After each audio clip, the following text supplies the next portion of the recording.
Dieu est bon. Comment ça va ce matin? Dans votre être intérieur, ça va? À l'intérieur, ça va bien? Alléluia.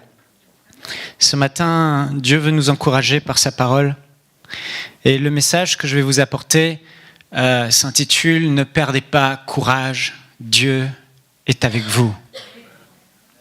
Ne perdez pas courage, Dieu est avec vous. Vous savez, Satan est l'ennemi de vos âmes. Parfois, on oublie qu'on a un ennemi.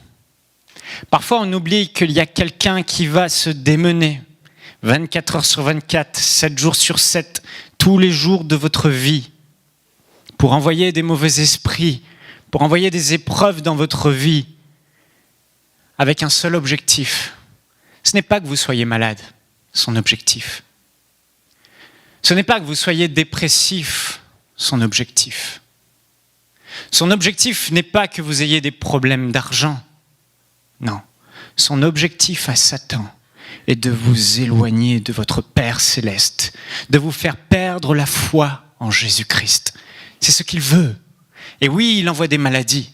Oui, il envoie des traits enflammés, des problèmes financiers, des problèmes de couple, des problèmes dans vos relations avec les autres, des problèmes familiaux, des problèmes de santé. Oui, il envoie des flèches. Mais ce n'est pas sa finalité. Sa finalité, c'est que vous perdez la foi en Jésus.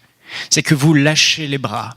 Et aujourd'hui, la plus grande église du monde n'est pas l'église du pasteur David Yonggi-cho en Corée, qui a plus de 800 000 membres. La plus grande église, c'est l'église des blessés. L'église de ceux qui ont arrêté d'aller à l'église. L'église de ceux qui ont une foi affaiblis, qui sont découragés. L'église de tous ceux qui ont cru un jour et qui aujourd'hui doutent au fond d'eux et qui sont accablés, désespérés. Et leur situation est pire que la première. Ils sont nombreux partout dans le monde, parce qu'ils ont arrêté de croire. Ils ont arrêté de se battre. Ils ont arrêté de mener le bon combat de la foi. L'apôtre Paul a dit: j'ai achevé la course, j'ai combattu le bon combat de la foi et maintenant la couronne de justice m'est réservée. Frères et sœurs, ce matin Dieu vous encourage et il veut vous dire: persévère, prends courage, fortifie-toi, continue à avancer en dépit de toutes les tempêtes que tu peux traverser. En dépit de toutes les épreuves qui peuvent s'abattre sur toi, sur les bien-aimés que tu aimes autour de toi, ne regarde pas tout cela, mais continue à avancer.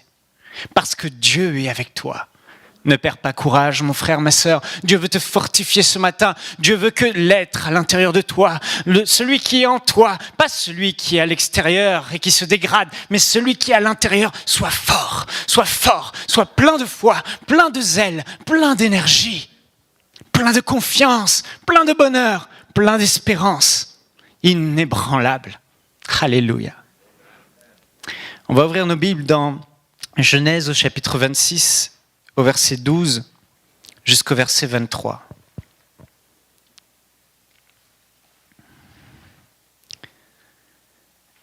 La Bible est remplie d'exemples de personnes ordinaires,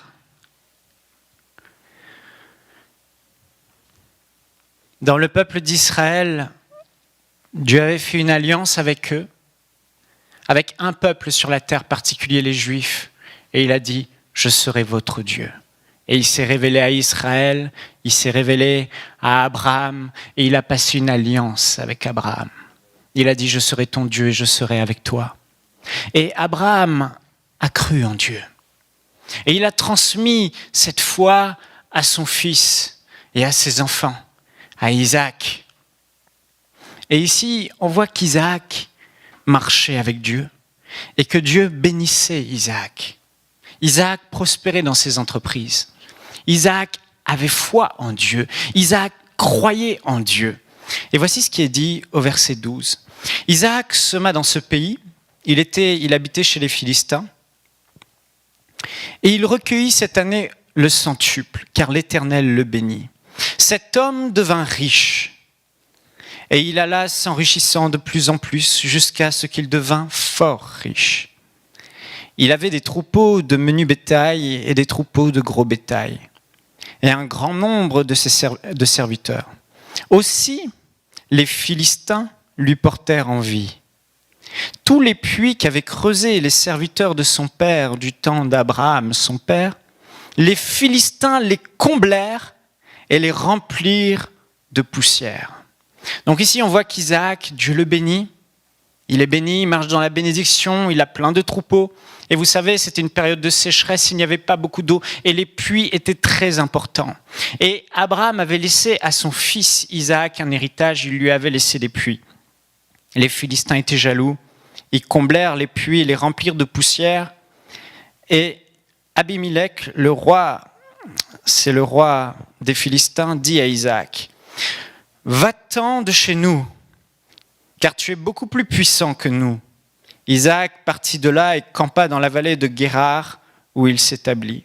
Isaac creusa de nouveau des puits d'eau qu'on avait creusés du temps d'Abraham, son père, et qu'avaient comblés les Philistins après la mort d'Abraham, et il leur donna les mêmes noms que son père leur avait donnés. Les serviteurs d'Isaac creusèrent encore dans la vallée, et ils y trouvèrent un puits d'eau vive. Les bergers de Guérar querellèrent les bergers d'Isaac, sont des Philistins aussi, en disant « L'eau est à nous ». Et il donna au puits le nom d'Essek, parce qu'il s'était disputé avec lui. Ses serviteurs creusèrent un autre puits, au sujet duquel on chercha aussi une querelle, et il l'appela Sitna. Il se transporta de là et creusa un autre puits, pour lequel on ne chercha pas querelle. Et il l'appela Rehoboth, car, dit-il, l'Éternel nous a maintenant mis au large et nous prospérons dans le pays. Au verset 23, il est dit, il remonta de là à Beer-Sheba. L'Éternel lui apparut dans la nuit et dit, je suis le Dieu d'Abraham, ton père, ne crains point, car je suis avec toi, je te bénirai et je multiplierai ta postérité à cause d'Abraham, mon serviteur. Il bâtit là un autel, invoqua le nom de l'Éternel et y dressa sa tente. Et les serviteurs d'Isaac y creusèrent un puits. Isaac avait un héritage de son père Abraham. Isaac avait des puits à sa disposition et les Philistins étaient jaloux. Ils remplirent ces puits, ils fermèrent ces puits et Isaac a perdu son héritage. Isaac s'est retrouvé sans puits. Et vous savez, à l'époque, faire un puits, c'était quelque chose de très difficile. Déjà, on ne savait pas où il y avait de l'eau. On ne savait pas si on allait trouver de l'eau. Et il fallait travailler longtemps. Pas 2 jours, pas 3 jours pour faire un puits. Il fallait travailler longtemps pour faire un puits. Et investir beaucoup de ses serviteurs pour creuser un puits. C'était une tâche lourde. Une tâche qui se comptait sur plusieurs mois. Une tâche qui était difficile. Et là, Isaac perd son héritage. Il aurait pu baisser les bras et se décourager. Mais Isaac était un homme qui marchait avec Dieu, un homme qui faisait confiance à Dieu, un homme plein de courage à cause de sa foi en Dieu et de l'espérance qu'il mettait en son Dieu. Isaac n'a pas baissé les bras. Il est parti dans un autre territoire, toujours, et là, il a retrouvé des vieux puits, et il a creusé dans ces vieux puits, cherchant de l'eau. Et il n'a pas trouvé d'eau après avoir creusé. Et là, Satan aurait pu l'accuser. Tu vois, Dieu n'est pas avec toi. C'est un échec. Tu n'as pas eu la bénédiction que tu cherchais. Tu travailles et tu creuses depuis longtemps. Mais regarde, Dieu n'est pas avec toi. Et j'ai envie de vous dire ce matin, ne vous découragez pas. Soyez comme Isaac. Prenez courage. Satan est un menteur. Dieu vous dit, Satan est un menteur. Isaac n'était pas un homme qui se laissait décourager. Isaac s'est fortifié, il a repris courage et il est allé à un autre endroit. Et là, il creuse encore pendant longtemps pour finalement trouver de l'eau dans un puits. Et là, de nouveau, des Philistins arrivent et disent « Ce puits est à nous, cette eau est à nous ». Isaac aurait pu baisser les bras, il aurait pu abandonner. Il aurait pu être désespéré et pleurer et crier et se lamenter et se tourner contre Dieu et dire « Dieu n'est pas avec moi ». La Bible ne dit pas que Dieu lui a parlé à ce moment-là. Mais Isaac était un homme qui était un homme plein de courage et de hardiesse. Isaac a pris courage. Il a laissé ce puits aux Philistins et il est allé à un autre endroit. Et il a creusé encore. Il a creusé et il a retrouvé encore de l'eau. Et là, Satan a encore parlé aux Philistins. Et il est venu dans la vie d'Isaac, auprès du puits. Et il lui a encore fait querelle. Et ils ont encore dit, ce puits est à nous. Et Isaac encore a perdu son puits. Mais il s'est relevé. Il s'est fortifié. Il est reparti à un autre endroit. Et il a continué à creuser. Et là, il a trouvé de l'eau. Si tu es là aujourd'hui, Dieu veut te dire, malgré les épreuves de ta vie, malgré les tempêtes que tu traverses, malgré la maladie et les flèches de maladie que Satan t'a envoyées, malgré les difficultés financières et les dettes que tu as eues, malgré les problèmes familiaux, les problèmes de couple, malgré ces gens qui t'ont abandonné, malgré ta famille qui t'accuse, malgré toutes ces choses que tu traverses, oh, Dieu te dit, prends courage, prends ta pelle et continue de creuser.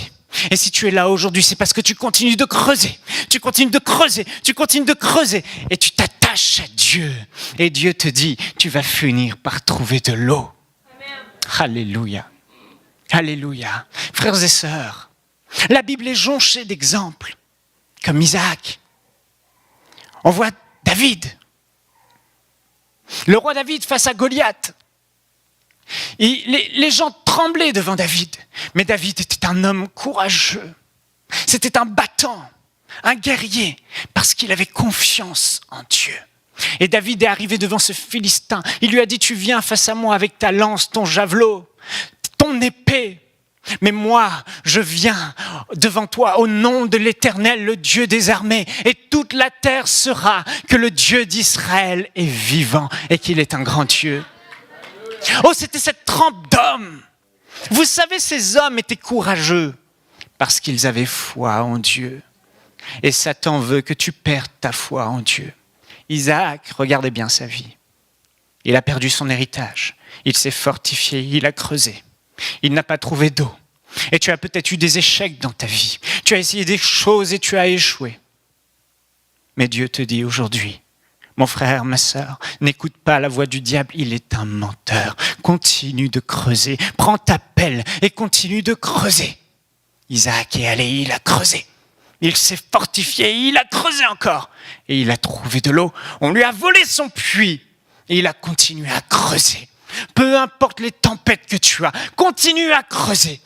Ne baisse jamais les bras, relève ta tête, essuie tes larmes et continue à te battre.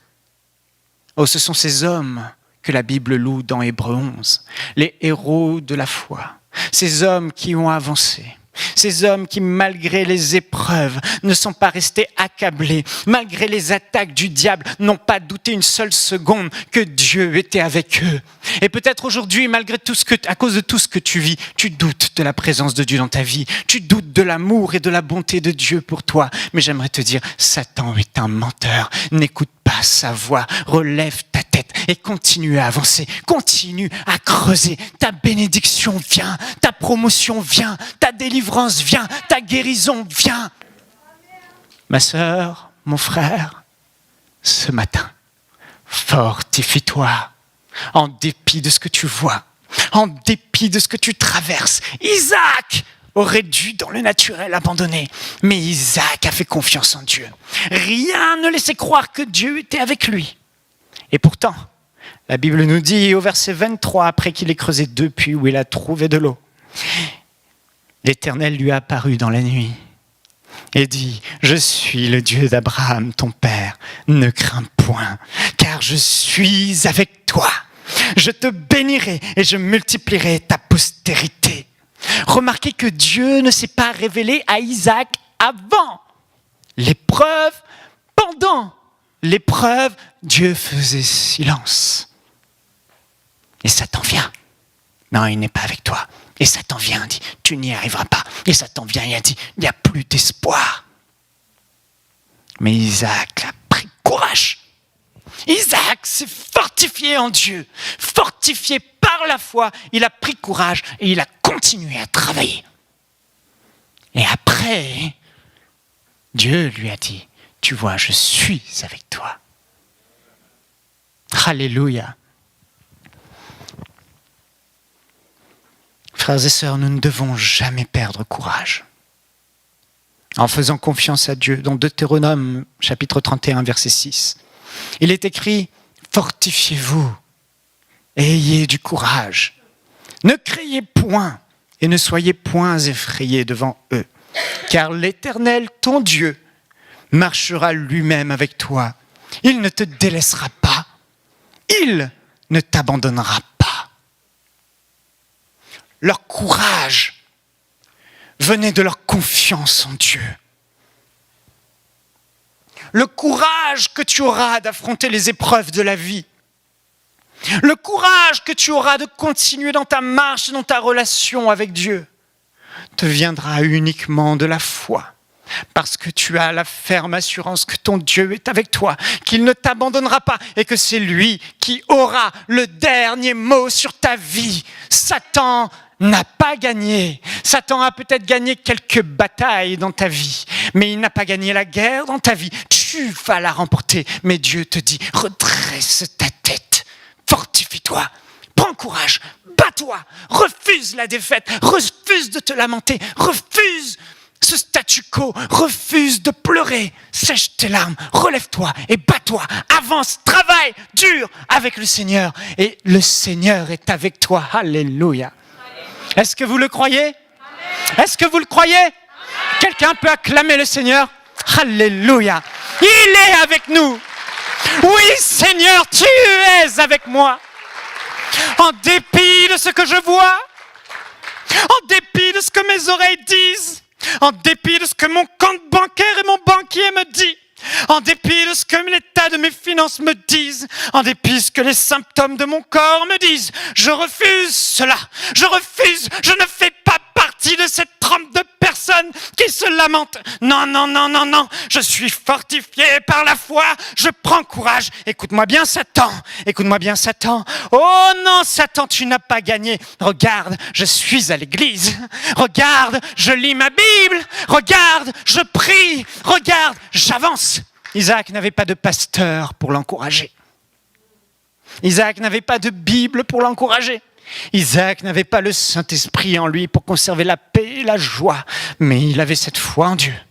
C'est cette foi qui va te garder, cette foi qui va te faire. Et parfois, je vous assure, dans les moments difficiles, vous savez ce qu'il faut faire? Il ne faut pas prendre le téléphone et appeler le pasteur et appeler les gens et appeler les autres et dire que c'est difficile. Dans les moments difficiles, ce que Dieu veut que vous fassiez, c'est que vous relevez la tête, vous levez les yeux vers le ciel et vous dites « Père, dans le nom de Jésus, me voici ». Et tout à coup, la paix surnaturelle de Dieu garde vos corps en Jésus-Christ. Tout d'un coup, une force en vous naît et vous continuez à avancer, vous continuez à vous battre et tout le monde croit que vous êtes en train de déprimer. Tout le monde croit qu'à votre place, il serait anéanti. Mais vous restez debout à l'intérieur. Peu importe l'état de votre corps, peu importe l'état de vos finances, peu importe ce que vous vivez. C'est facile de dire aujourd'hui, quand on est en bonne santé, c'est facile de dire « Oui, je suis en bonne santé parce que Dieu me garde. Je suis en bonne santé parce que Dieu me protège et je marche dans la bénédiction. » C'est facile. Mais viendra un jour où Satan va commencer à venir et à toucher à vos enfants. Viendra un jour où Satan viendra et commencera à toucher à votre conjoint. Viendra un jour où Satan viendra et commencera à toucher aux gens que vous aimez. Viendra un jour où Satan va faire en sorte que vous vous retrouverez seul. Mais là, nous avons quelque chose que le monde n'a pas, frères et sœurs. Nous avons un Dieu merveilleux avec nous. Et quand bien même nous serons attaqués par le diable de toutes parts, nous avons en nous la capacité, nous avons en nous la force que les païens n'ont pas de se relever. Dieu a fait une alliance avec vous. Dieu a fait une alliance avec Isaac. Les autres rois, les autres peuples ne pouvaient pas revendiquer ce courage. Mais lui, il savait qu'il n'était pas seul. Dieu marche avec moi. Alléluia. Je vais vous raconter une histoire d'un missionnaire. Écoutez bien. Cet homme était un missionnaire et il a eu à cœur d'aller dans un pays, une région en Asie, pour traduire la Bible dans la langue de ce pays, de cette région. Et il y avait une vieille bibliothèque, il allait tous les jours, vivant par la foi, travaillant. Il a traduit toute la parole de Dieu. Alors qu'il était en train d'arriver au dernier livre, c'est une histoire vraie, au dernier livre, je ne sais plus le nombre d'années, mais je crois que c'était à peu près 30 ans de traduction. Vous imaginez ? 30 ans d'une vie investie à une tâche, à un but, à une vision, délaissant peut-être même sa vie de famille. Je ne connais pas tous les recoins de l'histoire, mais cet homme a travaillé pour le Seigneur. Et quand il est arrivé un matin, alors qu'il arrivait à la fin, à la traduction de la Bible, la bibliothèque dans laquelle il écrivait ses parchemins, il n'y avait pas d'imprimante à l'époque de machine à écrire comme cela. Il voit la bibliothèque en feu. Et ces 30 années de travail en cendres. Cet homme, qui était un homme de foi, est tombé à genoux dans les cendres. Il n'a pas dit un mot. Il a pleuré. Il a relevé sa tête. Il a dit, tu as fait de moi une personne persévérante. Tu es avec moi. Je vais me relever et je vais tout recommencer. 30 ans. Il a retraduit la Bible, je crois que cette fois, ça lui a pris 15 ou 20 ans. Toujours, tout refaire. À la main. Il est mort. Et au travers de ses écrits, il y a eu un puissant réveil. Et beaucoup de grandes foules se sont converties à cause des écrits de cet homme. La promesse que Dieu lui a faite s'est accomplie. Cet homme aurait pu se dire, mais Dieu, tu m'as abandonné. Pourquoi ? Je n'étais pas dans ta volonté. Pourquoi as-tu permis ça ? Mais cet homme savait que Satan était le prince de ce monde et que Satan avait voulu anéantir son travail. Et il s'est fortifié. Il a dit, tu m'as volé, Satan. Mais moi, je vais continuer. Il a pris courage. Et il allait se battre encore. Frères et sœurs, soyez des enfants de Dieu. Soyez de la trempe de Christ.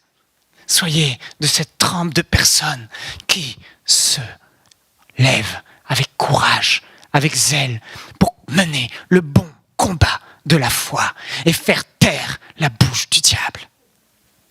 Alléluia.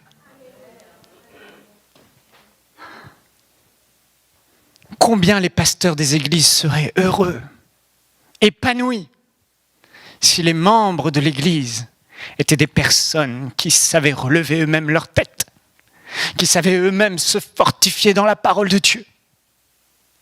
Mon frère, ma sœur, ce n'est pas grave si tu as vacillé quelque peu. Mais là, c'est le temps maintenant de relever ta tête. C'est le temps de prendre courage. Si ces gens qui étaient sous l'ancienne alliance, dans le peuple d'Israël, avaient une alliance avec Dieu, à combien plus forte raison nous avons une meilleure alliance avec Dieu ? À combien plus forte raison Dieu est encore plus avec nous qu'il est avec eux ? À combien plus forte raison nous avons la parole de Dieu ? À combien plus forte raison nous avons le Saint-Esprit en nous ? Nous ne sommes pas de la même nature qu'Isaac. Nous ne sommes pas de la même nature qu'Abraham. Nous partageons leur même foi. Nous sommes des gens de foi, mais nous sommes d'une nature supérieure. Jésus a dit, le plus petit dans le royaume des cieux est plus grand que tous. À cause du sacrifice excellent de Jésus, vous n'êtes pas n'importe qui. Vous n'êtes pas un petit. Vous n'êtes pas misérable. Vous êtes les précieux et glorieux enfants de Dieu. Nous sommes son peuple.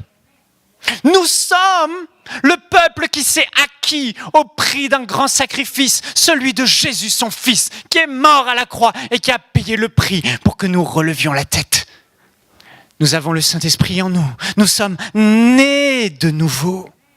Nous sommes nés de nouveau. Nous ne sommes pas sujets aux mêmes choses que les incroyants sont sujets. Nous ne sommes pas sujets à la dépression. Nous ne sommes pas sujets à la défaite. Nous ne sommes pas sujets au fait d'être accablés et anéantis. Nous sommes plus que vainqueurs. Nous sommes des plus que vainqueurs. Oh, peut-être que notre compte bancaire n'est pas le plus que vainqueur.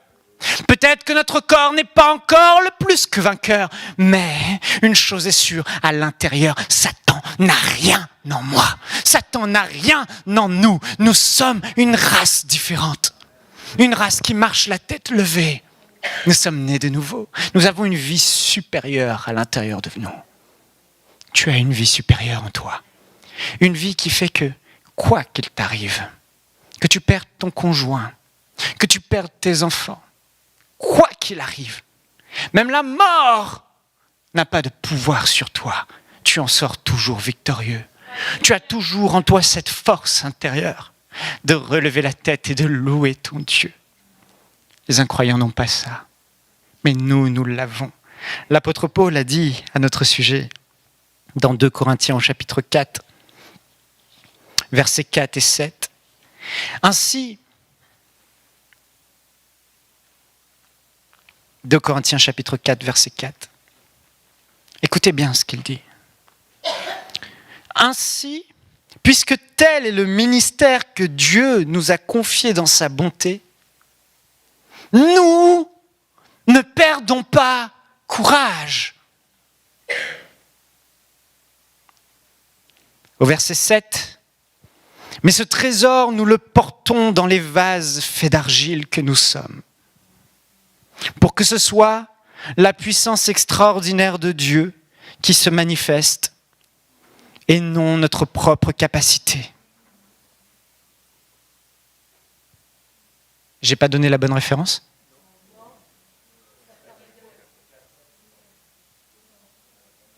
« 2 Corinthiens 4, 7, ok. Pour que ce soit la puissance extraordinaire de Dieu qui se manifeste et non notre capacité. Ainsi, nous sommes accablés par toutes sortes de détresse et cependant jamais écrasés. Nous sommes désemparés, mais non désespérés. Persécutés, mais non abandonnés. Terrassés, mais non pas anéantis. Frères et sœurs, nous faisons partie de ce type de personnes. Satan peut venir, tenter de nous écraser, mais il nous accable simplement. Nous ne sommes jamais écrasés. Il nous attaque et nous sommes peut-être désemparés, mais nous ne sommes pas désespérés. Il nous persécute peut-être, mais nous ne sommes pas abandonnés. Il vous terrasse peut-être, mais il ne vous anéantit jamais. Nous sommes nés de nouveau. Nous sommes un nouveau type d'homme. Vous êtes un nouveau type de femme, inébranlable. L'apôtre Pierre dira dans 1 Pierre, ce n'est pas la peine d'y aller, au verset 8 et 9, « Soyez sobres, veillez, votre adversaire le diable rôde comme un lion rugissant, cherchant qui le dévorera. Résistez-lui avec une foi ferme, sachant que les mêmes souffrances sont imposées à vos frères dans le monde. Écoutez bien, le Dieu de toute grâce, qui vous a appelé en Jésus-Christ à sa gloire éternelle, après que vous ayez souffert un peu de temps, vous perfectionnera lui-même, vous affermira, vous fortifiera, vous rendra inébranlable. » Parfois on se demande pourquoi. Je crie la parole de Dieu. Je tousse la parole de Dieu. Je jeûne, je prie. Je confesse. Mais je suis toujours dans la même situation.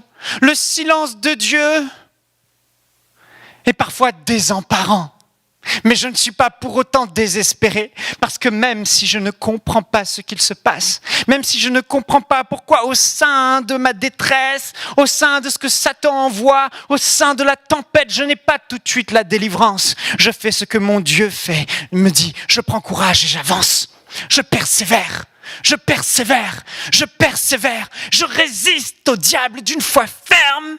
Et la Bible dit que Dieu me perfectionne. Mon être intérieur se fortifie et va de gloire en gloire et je deviens inébranlable. La Bible dit que Dieu rend mon visage semblable à un caillou. Un jour, il y a un frère qui était dans le besoin Je lui ai envoyé une exhortation par Facebook et j'ai dit « Le Seigneur rend ton visage semblable à un couillon ». J'avais mal tapé avec la correction orthographique. Mais Dieu rend votre visage semblable à un caillou.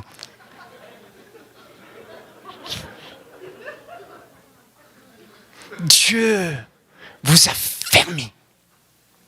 Quoi que nous voyons, nous ne perdons pas courage. Nous avançons.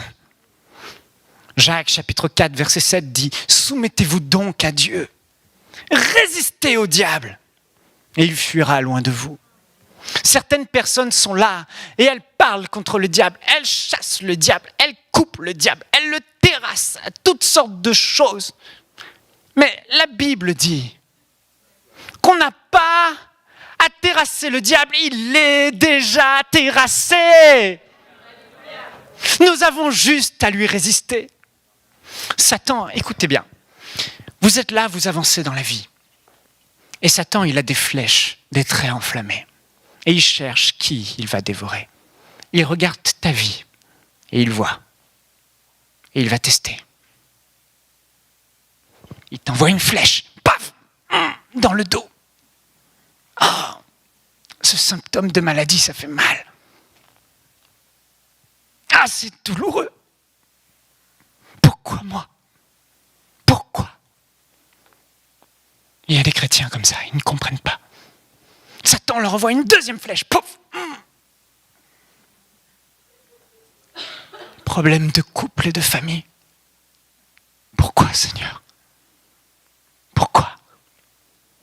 Et pouf, une troisième flèche, problème d'argent.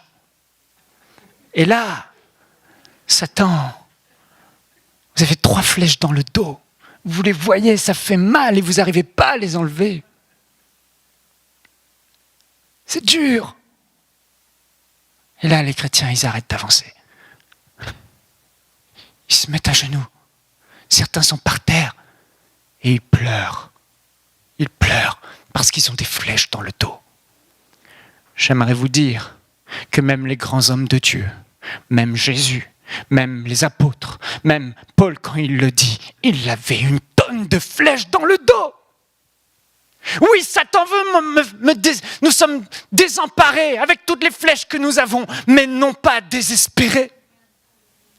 Nous sommes tourmentés peut-être, mais non pas accablés. Amen.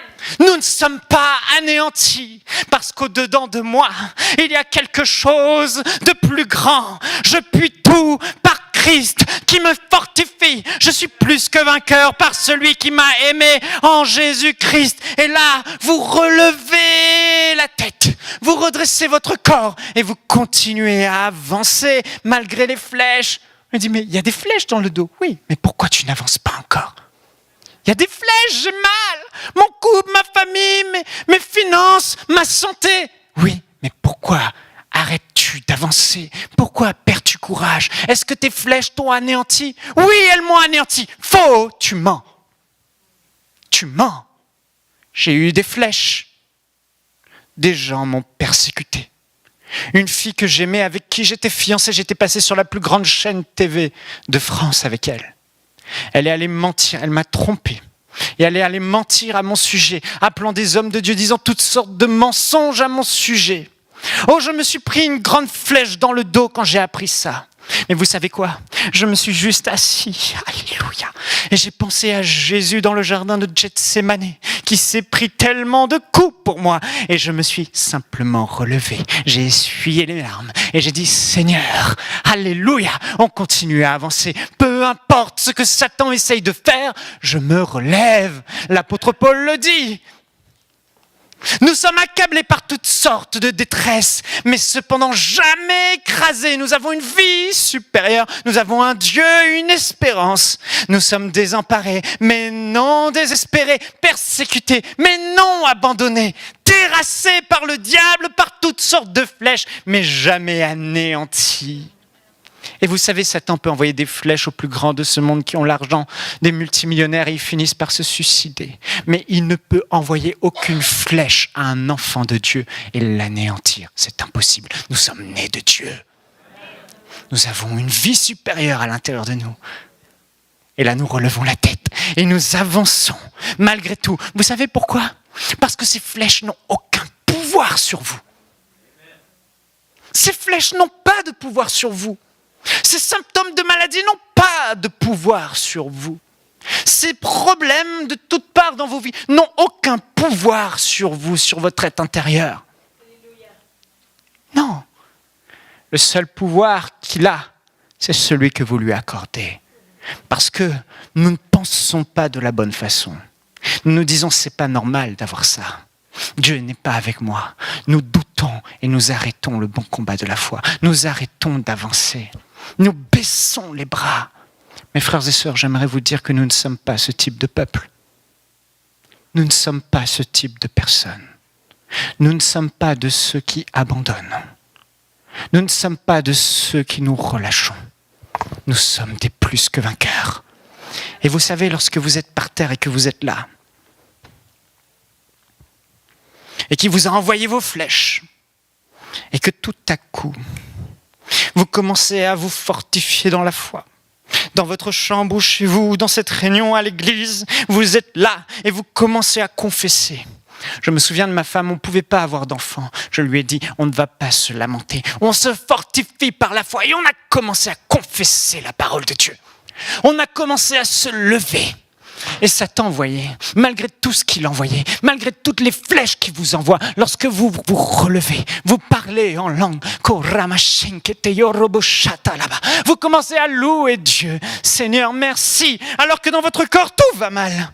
Alors que autour de vous, tout va mal. Alors que tout va mal dans votre vie, dans le naturel, vous vous relevez à l'intérieur et vous commencez à parler la foi. Vous commencez à vous réjouir. Vous commencez à vous lever. Satan vous regarde et dit, mais qu'est-ce qu'il se passe ? Je ne peux rien faire contre lui. Mais nous, on fait partie de ceux qui résistent à Satan. Il n'a aucun pouvoir sur nous. La Bible dit dans Colossiens au chapitre 2, au verset 13 à 15, il dit « Jésus-Christ nous avons été rendus à la vie avec Christ. Il a effacé l'acte dont les ordonnances nous condamnaient, qui subsistait contre nous. Il l'a détruit en le clouant à la croix. Il a pardonné nos péchés. » Et la Bible dit au verset 15, il a dépouillé les dominations et les autorités. La traduction Summer dit « Il a désarmé toute autorité et tout pouvoir et il les a livrés publiquement en spectacle en triomphant d'elle par la croix. » Ça veut dire quoi ? Ça veut dire que quelle que soit que la tempête que Satan vous envoie, elle n'a point d'effet sur vous. Elle ne peut pas vous laisser par terre. Vous avez en vous cette force supérieure. Vous avez en vous cet espoir en Dieu. Vous avez en vous la foi suffisante pour maintenant, quoi que vous traversez, relever la tête. Non, Michael, je ne peux pas. Si, tu peux. Il suffit de la lever maintenant. Il suffit de la lever maintenant. Il suffit de sécher tes larmes maintenant, simplement. Et comme Isaac, tu te lèves et tu creuses. Tu te lèves et t'avances. Et quand le diable voit que malgré les flèches que tu t'es pris, tu continues à avancer.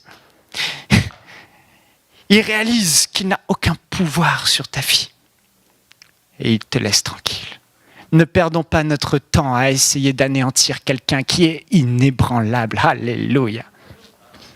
Ne perdons pas notre temps à essayer d'anéantir quelqu'un qui est inébranlable, qui ne marche pas selon la vue, mais qui marche par la foi. Est-ce que vous croyez ce que je dis aujourd'hui ? Est-ce que vous croyez qu'aucune flèche du diable ne peut vous anéantir ?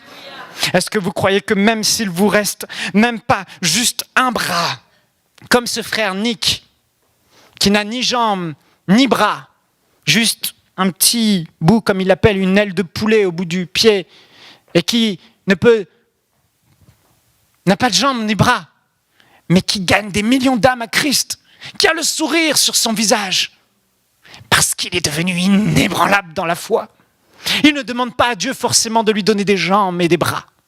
Non, tel que je suis, peu importe, j'avance et je fais la guerre à Satan. Ce que tu m'as volé, Dieu va me le rendre et il aura le dernier mot sur ma vie dans le nom de Jésus. Nous avons le nom de Jésus. Alléluia.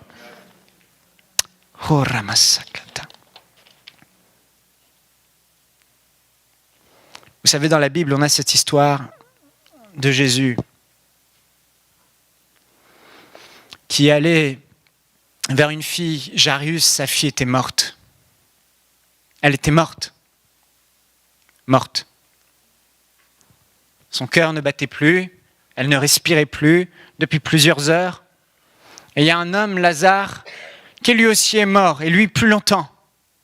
Depuis plusieurs jours, il était mort, et ça commençait à se sentir. Et ces gens sont venus vers Jésus, pour que Jésus vienne les voir, vienne voir la fille de Jairus, mais entre-temps, elle était morte. Il n'y avait plus d'espoir. Et les gens pleuraient, parce qu'ils sont sans Dieu et sans espoir. Ils pleuraient. Nous ne devons pas pleurer plus de 10 minutes en tant que chrétiens. Parce qu'une fois qu'on a pleuré en apprenant la nouvelle, on se fortifie.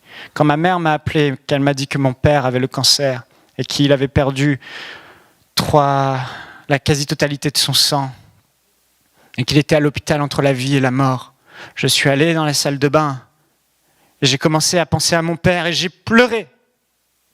Et j'ai pleuré 1 minute. Et puis j'ai dit, Seigneur, pardon d'avoir pleuré. J'ai essuyé mes larmes. Je me suis levé et j'ai dit, il ne mourra pas, il vivra. Il ne mourra pas, il vivra, il donnera sa vie à Jésus. Je suis allé avec la foi. Mon père a été guéri et il a donné sa vie à Jésus. Il s'est fait baptiser d'eau. Satan a perdu.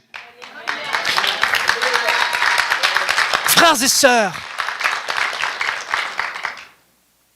Jésus, quand il a vu cette nouvelle, les autres pleuraient. Mais nous sommes une race à part. Nous sommes les enfants de Dieu. Et Jésus a regardé et il a dit, elle n'est pas morte, elle dort. Elle n'est pas morte, elle dort. Elle ne dormait pas, elle était morte. Elle était morte ou elle dormait? Moi je vous dis, elle dormait. Elle n'était pas morte, elle dormait. Elle ne respirait plus, son cœur avait arrêté de battre, son sang ne circulait plus, elle était peut-être blanche comme un zombie, comme un vampire, ça n'existe pas. Comme les Québécois en hiver. Et les Suisses, comme ma femme. Elle était blanche. Et Jésus a dit, elle dort. Et laissez-moi vous dire, elle dormait. Parce que ce n'est pas le verdict naturel qui compte. C'est le verdict de la parole de Dieu sur ta vie qui compte. Parce que ce que Dieu dit et ce que Dieu a résolu de faire dans ta vie, c'est ça la vérité. Même si dans le présent, le naturel dit elle est morte. Elle dort parce qu'elle va se réveiller, donc elle dort dans le présent. Quelle est ta confession? Lazare dort, il a dit. Jésus ne pouvait pas dire Lazare est mort, parce que pour lui, Lazare était en vie. Et Dieu dans ta vie, même si tu es paralysé aujourd'hui, Dieu ne t'appelle pas la paralysée, la paralytique, la boiteuse. Non, Dieu dit, elle est assise. Oui, mais souvent nous nous identifions. Je suis la seule personne qui a des difficultés à me déplacer. Ou 2, 3, 4, 5 peut-être frères et sœurs dans l'église. Peut-être. Mais Dieu ne te voit pas paralysé, Dieu te voit assis. Jésus dit, elle est assise. Et Jésus dit, je viens et je te guérirai. Ça prendra peut-être 1 an, 2 ans, peu importe, je ne sais pas quand. Mais quelle que soit la fin, tu es assise et je te vois debout. Là où je veux en venir, frères et sœurs, c'est que ce que Jésus dit sur votre vie, c'est de la même manière que vous devez vous voir. Et il y a une différence entre se dire, je suis paralysé et je suis assis. Il y a une différence entre dire « je suis lié par des dettes » et Jésus dit « tu es retenu pour un temps ». C'est pas pareil. Non mais j'ai des dettes. Non, tu es retenu pour un temps. Parce que tu n'auras pas toujours des dettes. Parce que le roi de gloire va se lever sur ta vie. Parce que ton Dieu te dit « je ne te délaisserai pas et je ne t'abandonnerai pas ».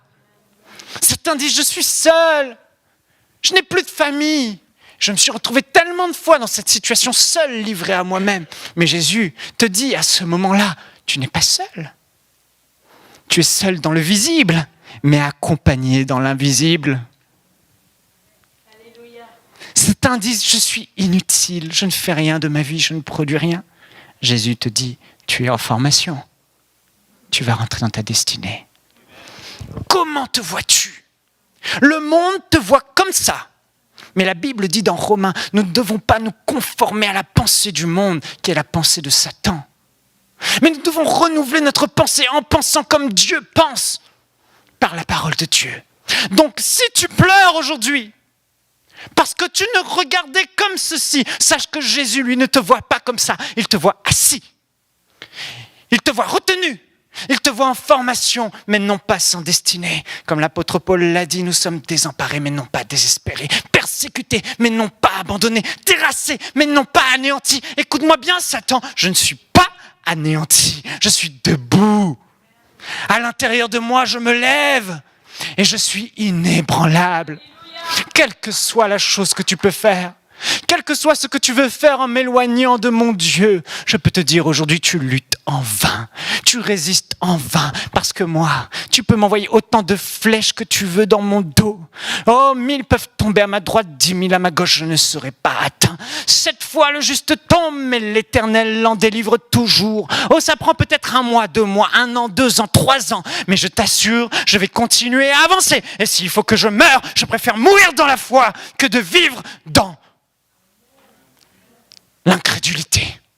Jamais je ne me détournerai de celui qui m'a tellement aimé, qu'il a envoyé Jésus. Et même si je suis désemparé à l'intérieur de moi, jamais je ne serai désespéré. Alléluia.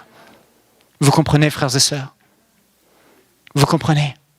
Nous sommes de cette trempe de personnes qui sommes courageux. Plus jamais laissons Satan nous accabler. Plus jamais laissons Satan avoir la victoire. Nous sommes plus que vainqueurs par celui qui nous a aimés. Tu as cette capacité. J'ai bientôt fini. J'aimerais vous dire que c'est par la foi qu'on se lève, qu'on prend courage. Regardez l'exemple d'Abraham. Dieu s'est révélé à Abraham à l'âge de 75 ans.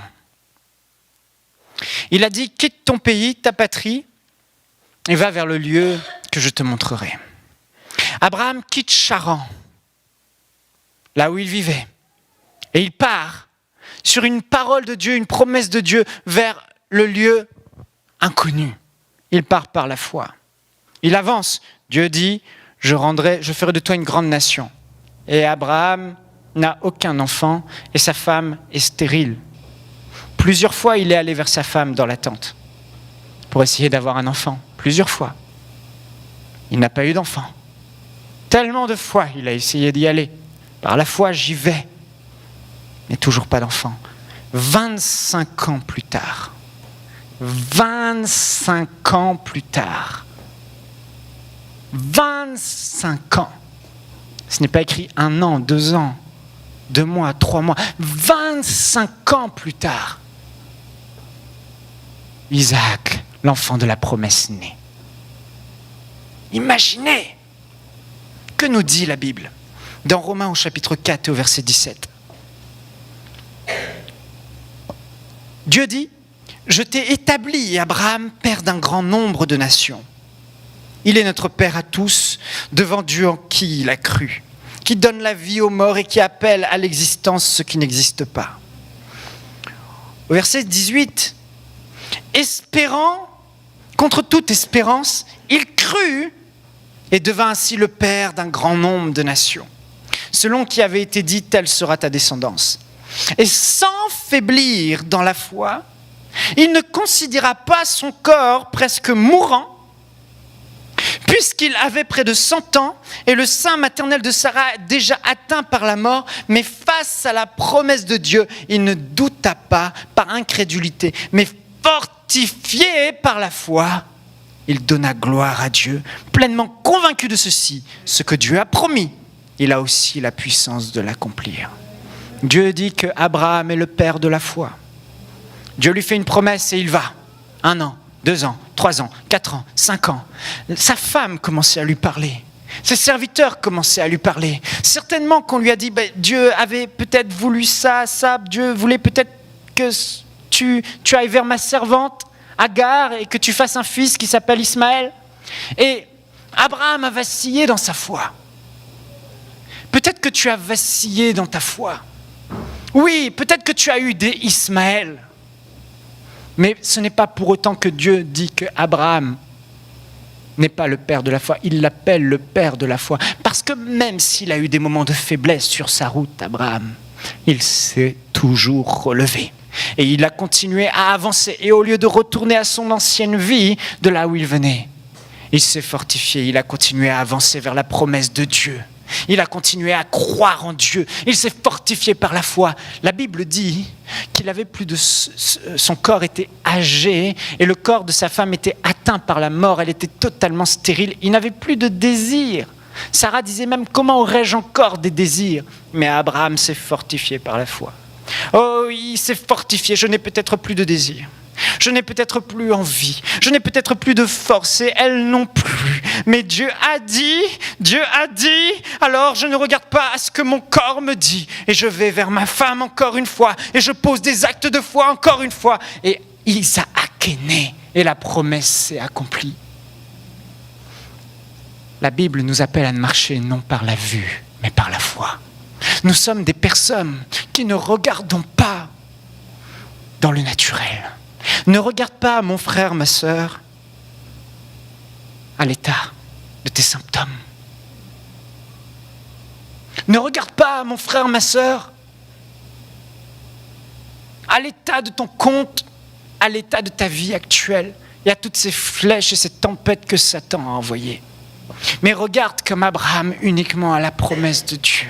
Dieu a dit, et il a aussi la puissance de l'accomplir. Et j'avancerai par la foi. Et avance, et tu avances, et tu avances, et tu avances. Et quand le doute vient, quand tu commences à sentir le doute, tu te fortifies, tu te relèves, et fortifié par la foi, tu prends courage. Et comme Isaac, et comme Abraham, tu creuses, tu creuses, tu creuses. Et le miracle vient. La Bible dit dans Hébreux au chapitre 6, imitons ceux qui par la foi et la persévérance héritent des promesses. Alléluia. Je remercie Dieu pour le mot persévérance. Il n'a pas dit juste par la foi, mais il a dit par la foi et la persévérance. Aujourd'hui, le rêve que Dieu a mis sur ta vie semble être peut-être loin. Aujourd'hui, tu te dis peut-être, est-ce que je suis planté dans la bonne église? Mais Dieu te dit, peu importe où tu es planté, je te ferai prospérer. Peu importe ce que le diable a envoyé dans ta vie, je te dis, ta promotion vient, ton miracle arrive, ta bénédiction arrive, ta guérison arrive, ton progrès financier arrive. Tout vient dans le nom de Jésus. Mais toi, fortifie-toi comme Abraham. Avance, avance, avance, avance, avance. En gré de tout, j'avance. Alléluia. Nous sommes ce type de personnes, frères et sœurs. Jamais nous ne renonçons. Jamais nous n'abandonnons. Nous sommes comme Christ. Christ vit en nous. Dans le jardin de Gethsémane, Jésus était là. Il était là et il avait tout le poids des péchés sur lui. Tous ses amis qui l'abandonnaient, ces gens qui l'avaient béni étaient en train il le voyait en vision aller le maudire. Il allait être séparé de son père, cloué sur une croix, avoir chaud. On allait lui tendre du vinaigre, on allait lui mettre une couronne d'épines qui allait transpercer son front, faire couler son sang. Et dans le jardin de Gethsémane, Jésus a eu un moment d'angoisse tellement intense.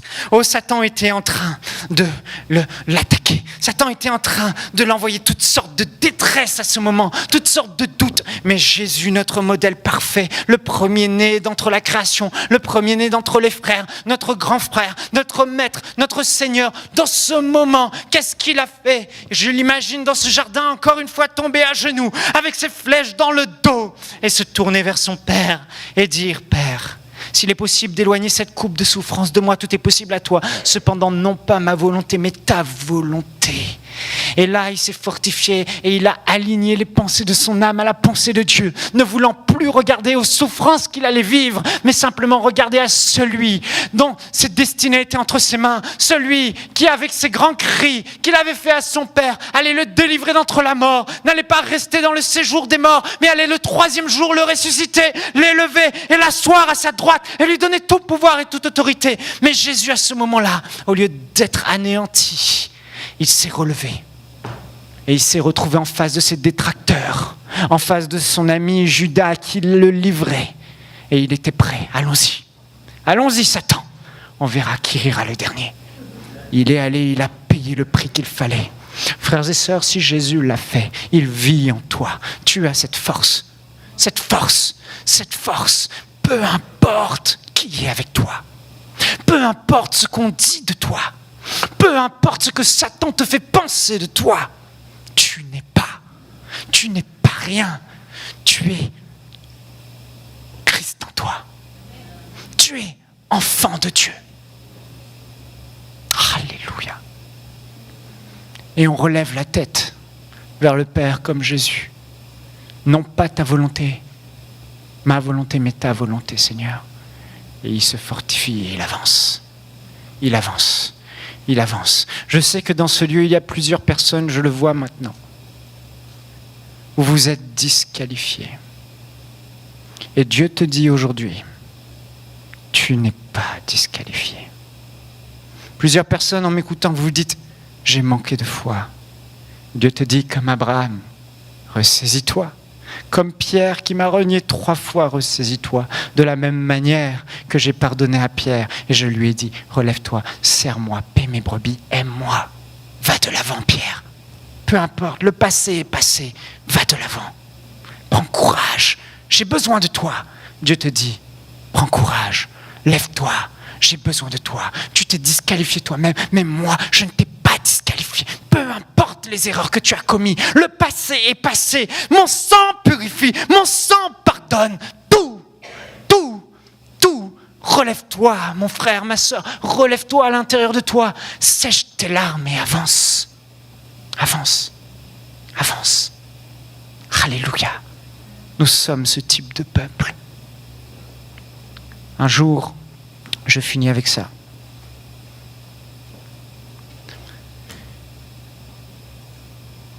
J'ai commis une erreur de discernement il y a bien des années. Ça m'a valu la pire humiliation de ma vie. Je n'ai pas péché. Je ne peux pas rentrer dans les détails. Ce n'était pas un péché.